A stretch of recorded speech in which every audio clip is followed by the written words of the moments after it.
Hello everyone. Today we are going to discuss our poem 2nd of 11th standard, The Laburnum Top, written by Ted Hughes. Ted Hughes has written many poems about nature, about birds, animals and their activities. Now what this poem is about, this is a very short poem, an interesting one also. The Laburnum Top. Laburnum is the name of a tree, of a plant. Top means its topmost part. So laburnum is basically not so much heighted, short heighted tree, and it is very white, dense.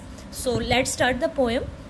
The laburnum top is silent, quite still, in the afternoon yellow September sunlight. So what the scene is exactly about, the laburnum top or the top of the laburnum tree is very much silent, quite still. There is no movement, complete silence is there. And what was the time?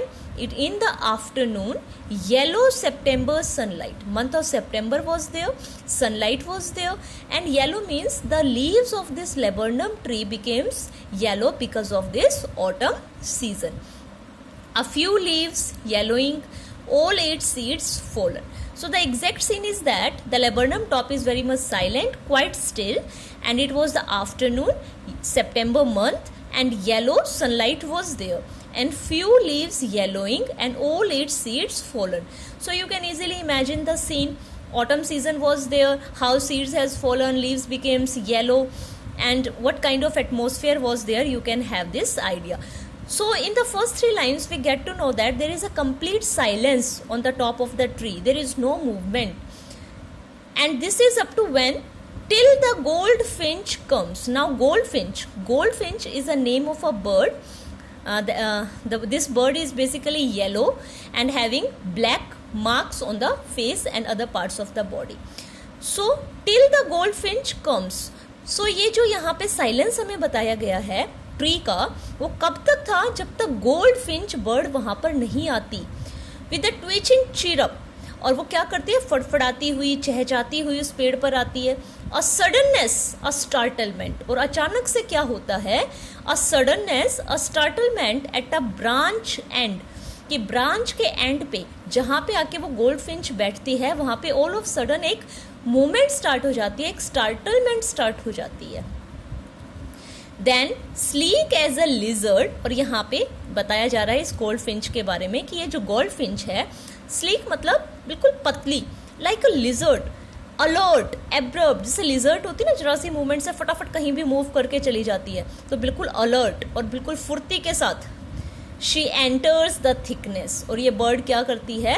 Thickness में, वहाँ पे पेड़ जहाँ पे सबसे ज़्यादा thick है, जहाँ सबसे ज़्यादा लीव्स है, वहाँ पे ये एंटर कर जाती है.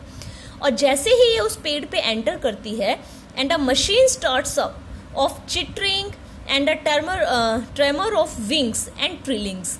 तो जैसे ही एंटर करती है ऐसा लगता है जैसे उस पेड़ के अंदर कोई मशीन स्टार्ट हो गई है. वहाँ पे चिटरिंग साउंड, विंग्स के फड़फड़ाने की ये सारी आवाज़ें आती हैं.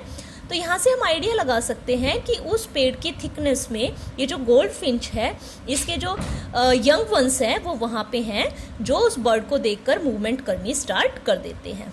The whole tree trembles and thrills, और पूरा का पूरा जो ट्री है वो क्या करता है? थ्रिल हो जाता है, मूवमेंट करना स्टार्ट कर देता है.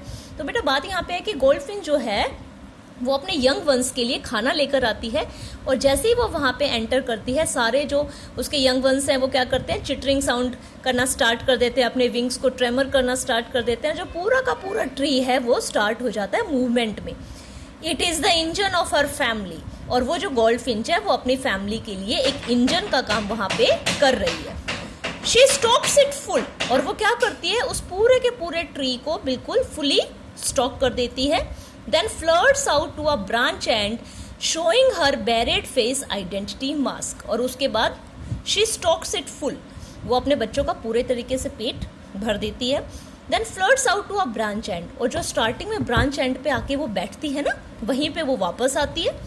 Showing her bared face identity mask, और वो अपनी आइडेंटिटी उन बच्चों को शो करती है. बेरेड फेस, मैंने आपको नोट्स में इस बर्ड की पिक्चर भी आपको दिखाई गई है कि इसमें किस तरीके से ब्लैक कहीं कहीं मार्क्स होते हैं. तो वो अपने बच्चों को अपना फेस दिखा रही है आइडेंटिटी पे, कि किसी और बर्ड को देखकर वो मूवमेंट स्टार्ट ना करे, यानी कि अपनी आइडेंटिटी, एक लास्ट लुक वो अपने बच्चों को देती है. Then with array delicate whistle chirrup whispering she launches away towards the infinite. और उसके बाद क्या होता है? Then with array होता है strange, delicate whistle, एक strange सी बिल्कुल हल्की सी चिरप एक साउंड वो प्रोड्यूस करके, जैसे कुछ विस्परिंग, कुछ धीरे धीरे वो कुछ बोल रही हो, ऐसा वो अपने बच्चों को कुछ इशारा करके या गुड बाय करके शी लॉन्चेज अवे, वो चली जाती है कहाँ पे? Towards the infinite. इन्फिनाइट यहाँ पे हमारा है ब्लू स्काई. ब्लू स्काई में वो चली जाती है. And the laburnum subsides to empty. और जो लेबरनम ट्री है, जो स्टार्टिंग में फर्स्ट 3 लाइन्स में हमने जो पढ़ा था, जिस तरीके से वो साइलेंट था उसी तरीके से वो दोबारा से साइलेंट हो जाता है. वो सारी की सारी मूवमेंट जो है वो बंद हो जाती है. So this is the poem कि किस तरीके से एक साइलेंस ट्री को एक बर्ड ने, उसके यंग वंस ने एक इंजन की तरह उसको स्टार्ट कर दिया, उसमें मूवमेंट कर दी, और जैसे ही वो बर्ड वापस चली जाती है वो सारी की सारी मूवमेंट जो है वो फिर से वापस हो जाती है. सो अब आप इसकी राइम स्कीम को जरा देखिए. Quite still A, sunlight B, fallen C, then chirp D and E. Like this it will go. I have given you in the notes also all the poetic devices and all the rhyme scheme I have discussed there. You just try to solve it by yourself. Rest I have provided you in the notes.